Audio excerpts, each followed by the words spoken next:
আসসালামু আলাইকুম। দূরে কাছে যে যেখানে বসে এই মুহূর্তে ভিডিওটা দেখছেন তাদের সবাইকে মাহফুজা কিচেন ভিডিওতে ওয়েলকাম। আজ চিতই পিঠা তৈরি করব।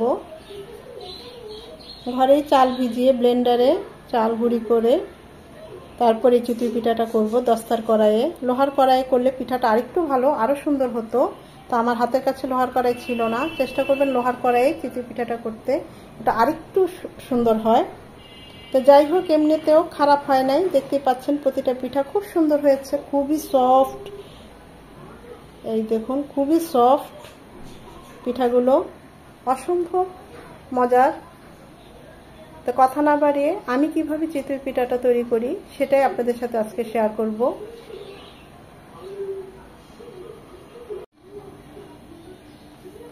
চিতই পিঠা বানাবো সেজন্য এখানে নিয়ে নিচ্ছি 1 কাপ পোলার চাল।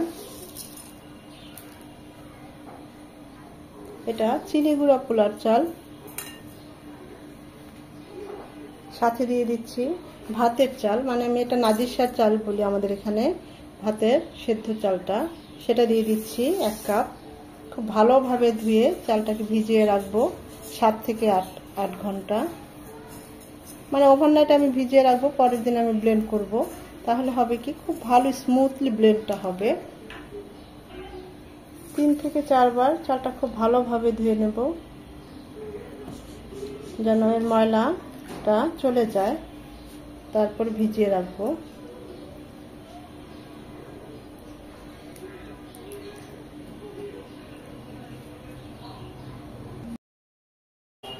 ওভারনাইট চালটা ভিজানোর পরে একদম দেখুন ভিজে খুব সুন্দর কালারটা চেঞ্জ হয়ে এসেছে। একটু সময় নিয়ে ভিজিয়ে হয় কি ব্যাটারটা খুবই স্মুথ আসে। এখন ব্লেন্ডারে অল্প অল্প করে দিয়ে, আর সামান্য, বেশি পানি না, অল্প অল্প পরিমাণ মতো পানি দিয়ে ব্লেন্ড করে নেব। চিতই পিঠা বানানোর ব্যাটার একদম রেডি। এটা আরেকটু আমরা যখন এটাকে মাখবো তখন আরেকটু ছাড়বে, মানে আরেকটু লিকুইড হবে। এই অবস্থায় এইরকমই হবে। এর চেয়ে বেশি পাতলা করতে যাবেন না। যখনই ব্লেন্ডারে ব্লেন্ড করবেন অবশ্যই অল্প পানি দিয়ে ব্লেন্ড করতে হবে। এখানে দিয়ে দিচ্ছি স্বাদ মতো লবণ। লবণটা দিয়ে ভালোভাবে মিশিয়ে নেব।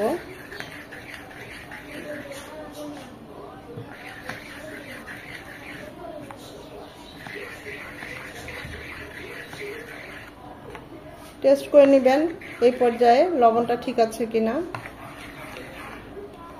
এখন এরকম একটা হ্যান্ড বিটার দিয়ে খুব ভালোভাবে 5 থেকে 7-8 মিনিট এরকম বিট করে নিতে হবে, কারণ আমাদের এই ব্যাটারটা আরেকটু পাতলা হবে এই বিট করতে করতে। এখানে আর কোনো আপাতত পানি দেব না। যদি খুব বেশি প্রয়োজন মনে করেন 1 টেবিল চামচ বা 2 টেবিল চামচ পানি দিয়ে দিতে পারেন। আমি আপাতত দিচ্ছি না, যদি লাগে দেব।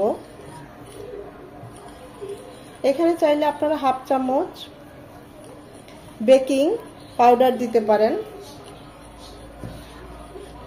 তবে আমি দিচ্ছি না। আর যদি বেকিং পাউডার হাতের কাছে না থাকে, বেকিং সোডা দিলে আরেকটু পরিমাণে বেশি দিবেন বেকিং সোডাটা।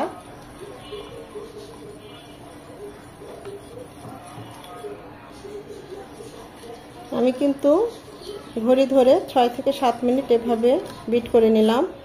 দেখুন এটা এরকম হয়ে যাচ্ছে, অনেকটা আরেকটু লিকুইড হয়েছে আর কি।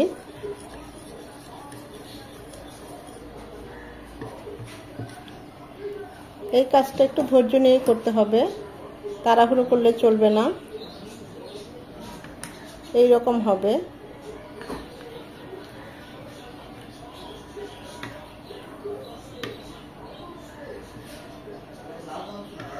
এভাবে দেখবেন যারা বাইরে বা আমরা দোকান থেকে যে চিতই পিঠাটা কিনে আনি, ওরা কিন্তু বেটারটাকে প্রতিবারই যখনই পিঠা বানায় এভাবে করে আরেকটু উঁচু করে দেয়। এতে হয় কি বাতাসটা, অক্সিজেনটা ঢোকে, পিঠাটা ভালো ফোলে, সফট হয়। তো এইটা একটা টেকনিক। আর ওরা খুব দীর্ঘ সময় এই ব্যাটারটা রেখে দেয়। হাতের কাছে সময় থাকলে 1 ঘন্টা মিনিমাম এই ব্যাটারটা রেখে দিবেন। আর যদি সময় না থাকে 15 থেকে 20 মিনিট অবশ্যই রাখবেন। আমি 1 ঘন্টাই রাখবো। 1 ঘন্টা পর আমাদের ব্যাটারটা নিচে জমে গিয়েছে, তাই অবশ্যই নিচ থেকে এভাবে আবারও নেড়ে নিতে হবে।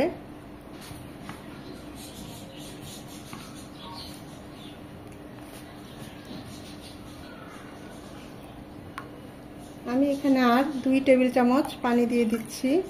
ব্যাটারটা আর একটু পাতলা হবে। এই পর্যায়ে লবণের টেস্টটা করে নিতে পারেন। ঠিক এরকম হবে ব্যাটারের কনসিস্টেন্সিটা, এবং খুব ভালোভাবে নেড়ে নিতে হবে।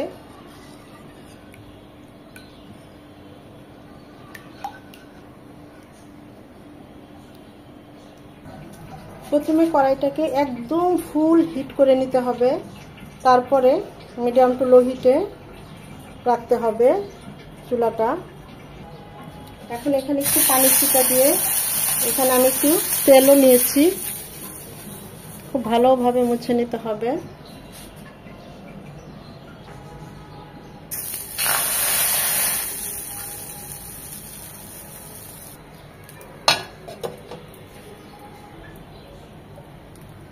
আড়াই থেকে 3 মিনিট পর আমাদের পিঠাটা, প্রথম পিঠা একটু বেশি ফুললো না। দেখা যাক পরের পিঠাগুলো কি রকম হয়।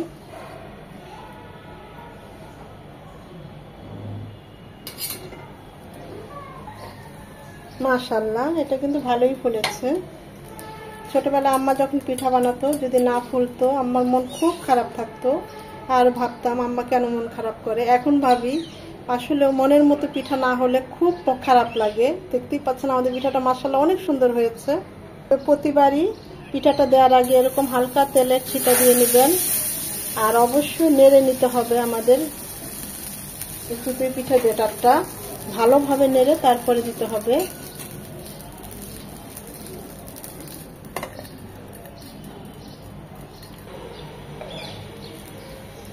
মাশাআল্লাহ, 2.5 থেকে 3 মিনিটই একটা পিঠা হয়ে যায়।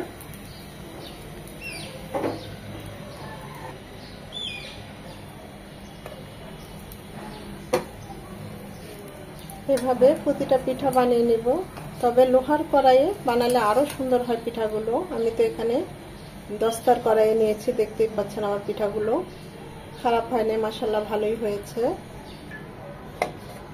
মাশাআল্লাহ, একটার পর একটা ব্যাটার হচ্ছে, দেখুন অসম্ভব ভালো হয়েছে। কে বলবে এটা ঘরে বানানো মানে দস্তার কড়াইয়ে চিতই পিঠা, অসম্ভব সুন্দর।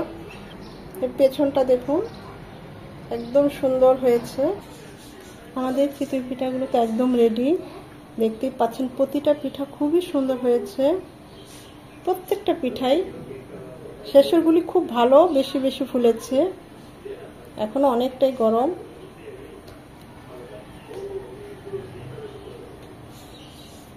আশা করি ভিডিওটা আপনাদের ভালো লেগেছে, আর যদি ভালো লেগে থাকে অবশ্যই লাইক, কমেন্ট, শেয়ার করে দিবেন।